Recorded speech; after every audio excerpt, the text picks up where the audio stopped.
4 दिन पहले ये सुनसान गांव जो पहाड़ियों में बसा हुआ है कुछ इस तरह दिखता था।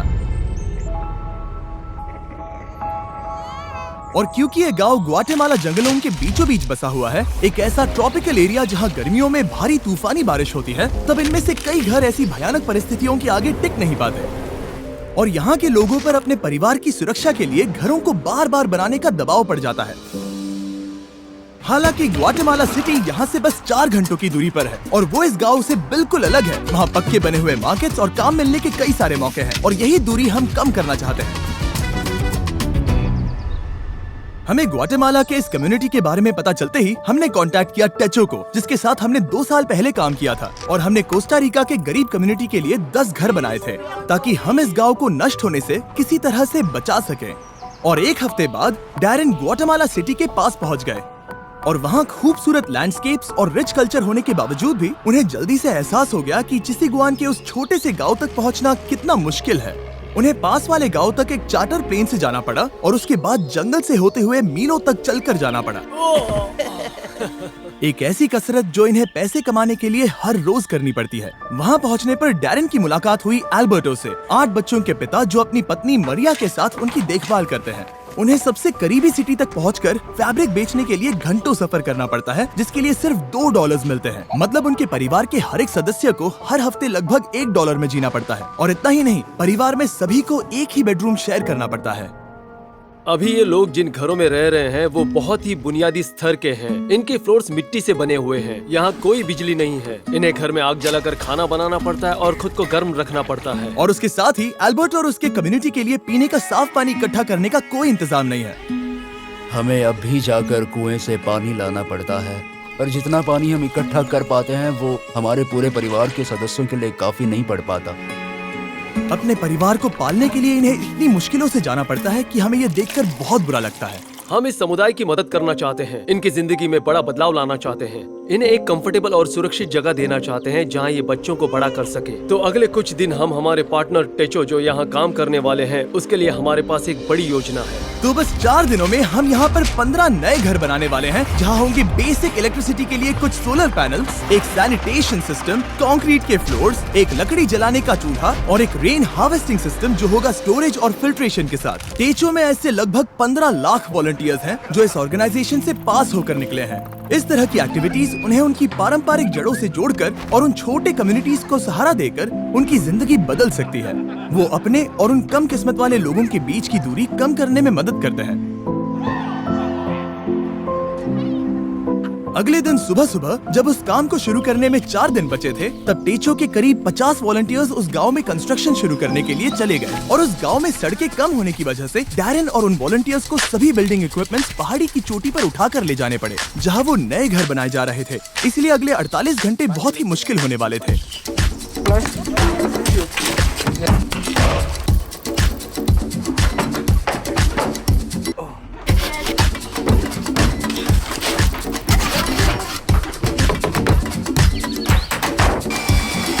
बस 2 ही दिनों में उन्होंने घर के कंस्ट्रक्शंस बनाने पूरे कर लिए थे। हालांकि बचे हुए सिर्फ 48 घंटों में अब भी उनके वाटर कलेक्शन सिस्टम के लिए इरिगेशन पाइप्स लगाने और प्लम्बिंग करना बाकी था।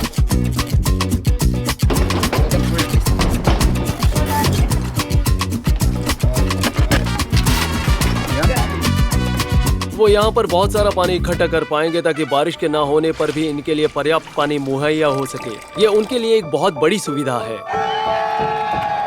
मैंने कभी डैरेन की क्षमता पर शक नहीं किया, पर इस बार वक्त बहुत कम था। मुझे विश्वास नहीं होता, पर सूरज उगने से पहले उन्होंने वक्त पर काम खत्म कर लिया ताकि एल्बर्टो और उन सभी परिवारों को नए घर का सरप्राइज मिल सके। और बच्चे तो अपनी एक्साइटमेंट रोक ही नहीं पाए। चलो रिबन काटते हैं।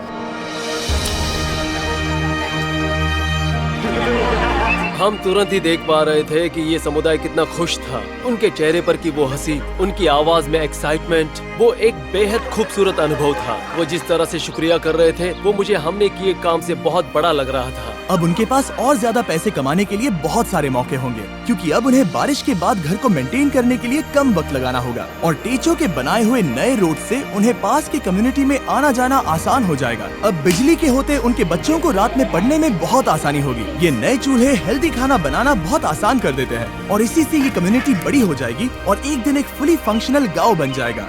जहाँ पास में बसी हुई सिटी के लोगों जितने ही काम होंगे। तो अल्बर्टो और उसके परिवार को अब कभी भी उस जोखिम भरे रास्ते से जाने की जरूरत नहीं पड़ेगी। हम इस सब के लिए बहुत खुश हैं। मेरी बीवी और सभी बच्चे भी इसे लेकर बहुत खुश हैं और मैं भी बहुत खुश हूँ।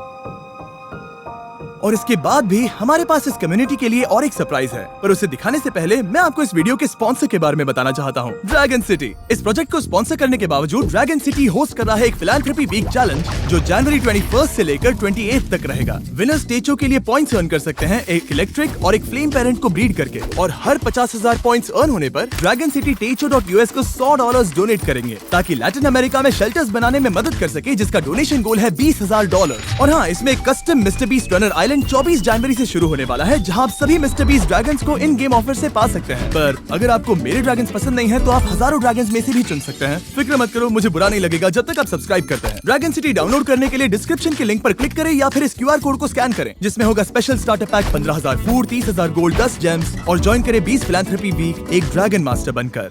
वो 15 घर बनाने के बाद हम यहाँ पर एक कम्युनिटी सेंटर भी बना रहे हैं, जो कि स्कूल के लिए कुछ एडिशनल क्लासरूम्स जैसा होगा। अभी उस स्कूल में सिर्फ 2 क्लासरूम्स हैं। यहाँ की औरतें उसे ट्रेनिंग और वर्कशॉप्स की तरह इस्तेमाल करेंगी ताकि वो नई स्किल सीख कर जॉब के नए रास्ते ढूंढ सके। इस गांव के लोगों ने हमारे लिए अपने घरों को खुला कर दिया, अपने दिलों को खुला किया और साथ ही में अपने समुदाय को भी खुला किया, और उसका हमें इस समुदाय में रहकर एहसास हुआ। इस वीडियो के लिए आपका सपोर्ट मायने रखता है। उम्मीद है आपको मजा आया होगा। हमेशा की तरह आप सभी की आंखें इस वीडियो को देखकर लोगों की मदद करती हैं, पर आपकी उंगलियां भी मदद कर सकती हैं। उस सब्सक्राइब बटन को दबाकर तो जल्दी दबाइए और कमेंट्स में हमें बताइए, और जो भी सब्सक्राइब नहीं करेगा उन पर गुस्सा करिएगा। गुस्सा करिए लेकिन प्यार से, क्योंकि हमें पॉजिटिविटी पसंद है। पर हाँ, उन सबसे सब्सक्राइब जरूर करवाइए। बाय। एना की प्यार भरी याद में हमें सपोर्ट करने के लिए शुक्रिया।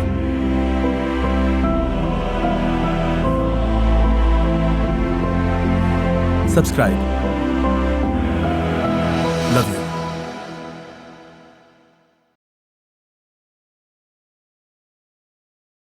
500 ml मुफ्त 2 लीटर की ठंड मिले सिर्फ 200 रुपए में।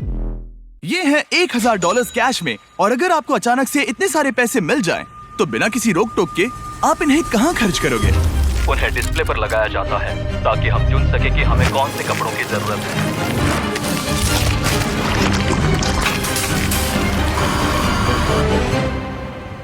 युगांडा के रूरल इलाकों के लाखों लोगों के लिए ये पैसे अलग तरह से इस्तेमाल किए जा सकते हैं। इनमें से ज्यादातर लोग एक दिन का गुजारा सिर्फ $1 या $2 में करते हैं, जिसका मतलब है एजुकेशन लेना, एक बिजनेस शुरू करना, खुद का इलाज करवाना और इलेक्ट्रिसिटी मिलना तो यहाँ नामुमकिन सी बात है।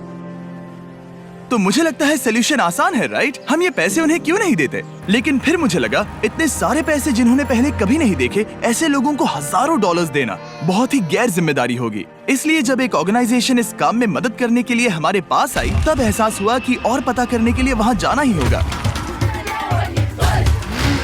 युगांडा एक खूबसूरत देश है और ये कुछ कमाल के लोगों से भरा हुआ है। पर जब भी पहली बार गिव डायरेक्टली इस प्रोग्राम के बारे में मेरे पास आए, तब मेरी शुरुआती रिएक्शन ये थी